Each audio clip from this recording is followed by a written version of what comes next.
So I'm taking these times also to share with you and with other people who ask about this picture, to give them a full-length picture of His Majesty.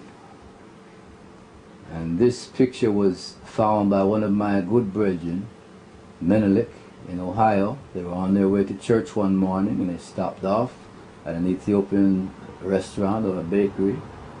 And on the counter was a lot of old posters. And they went through the posters and they found this. Actually, it's a larger color version of it. I have a black and white copy. And if you look on it good, you can see it's from Addis Ababa, the Arts and Culture Department. And if you look good, you will also see Ethiopia in English and in Amharic imposed on this picture. So somebody knows a lot more than what they're telling us about His Imperial Majesty. Even in Ethiopia, they know. Whoever took this picture knew good and well what they were doing, because this is not a secret picture. This is used by the Ethiopian Tourist Board.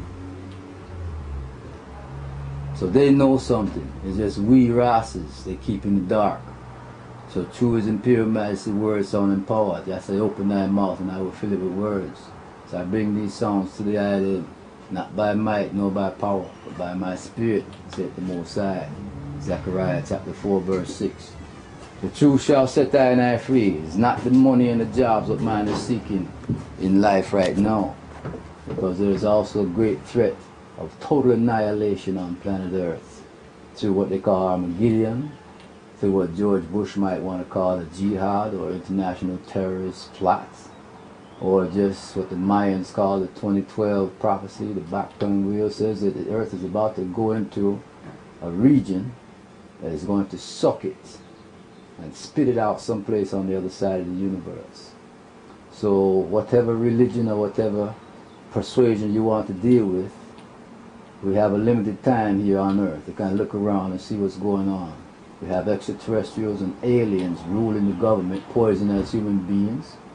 You also have this guy named Rael, who I mentioned in one of my previous videos, who claims that Jehovah is an extraterrestrial mastermind who genetically engineered the Hebrew race. And there's a lot of truth behind that, because there's a difference in the name of Yahweh, Jehovah, Allah. These are terms, names that were used to try and describe the great almighty energy force of the universe, who at will can embody himself or itself in a human being, in a rock, in a woman. Because we're talking about God, He can do anything He wants. He's not limited the way man wants to limit Him. So I and I Rastafari bring these truths to the world. And I have one more truth I want to share for my Rasta brethren and sisters in particular, is the fact that we need a common theology. The reason the movement has not moved is because we put everything over the main priority, which is divinity. Rastafari people are supposed to be the most divine people on the planet. We're supposed to be teaching the world of divinity, and we're so caught up in the politics and the struggle and the just hand-to-mouth food survival that we are not focusing on our common theology. Many Rastas don't want to defend the Ethiopian Orthodox Church, and it's for a good reason, because they have these white images and they refuse to acknowledge Haile Selassie in the church nowadays. Other Rastas are trying to create their own churches, and this is simply causing more division. And then of course we still have the Nyabing gatherings, which is about the only thing that brings Rastas together, and it's becoming more and more just a ganja smoke out and a fire burn out, rather than divine. A lot of the divinity is leaving away from Rasta people, and we don't want that to happen. So Jah has given I the power to bring this hatred and this word sound forward, that we would rebuild and reconstruct ourselves. We want a Rasta revival. We don't want to carry these problems home to Africa. We want to carry solutions home to Africa.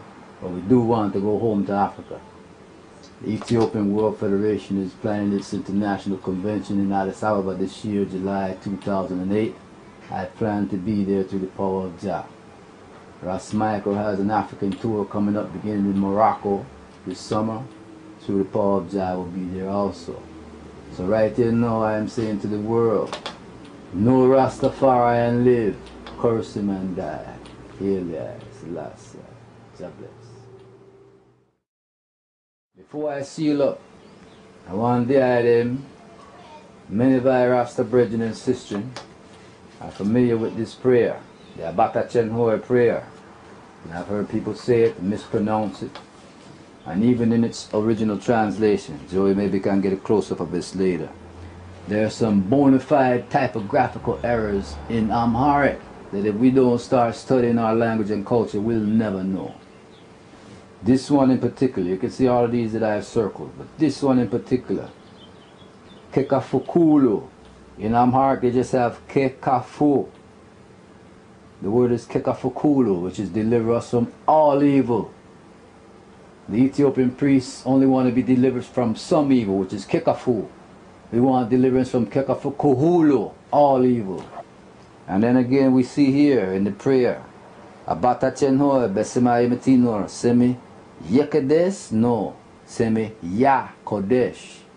The name of Yahweh is holy, and this is the same prayer, Our Father which art in heaven, hallowed be thy name. Holy is the name of Yahweh. Many people are afraid to pronounce it or enunciate it because they know when you call God, He's going to come. So you can't just blaspheme and say this name like them say Jesus, Jesus all over the place. This name Jesus comes from the Greek contraction of Ea and Zeus, a Babylonian god of luck and a Greek sky god of mythology. Same with Christos, and the entire IAS or IOUS ending has reference to Zeus. Whereas even Alexander the Greek, who they call great, he knew of the power of the name of Yahweh, and he began naming cities like Alexandria. He began to use that suffix because he himself knew. So I want my brethren and sisters to study, that they show themselves approved, workmen that need not be ashamed, unite in the word of truth. We don't want to divide it. That's what they say in Timothy. They say divide it, but we say we want to unite the words of truth. So I want our Rasta brethren and sisters to study, fast and pray, and let us shine, let our light shine before creation. We are the salt of the earth. That's why we have to talk them talk here. And we have to be firm in our stance for the King. We can't be soft and weak out like the Christians, the hypocristians.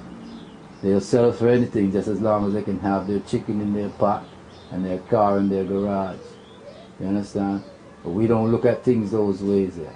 Because I exist long before the flesh. So we don't live with food and water. We live with spirit and truth. And from those things come all things. So I give thanks and praise for these words.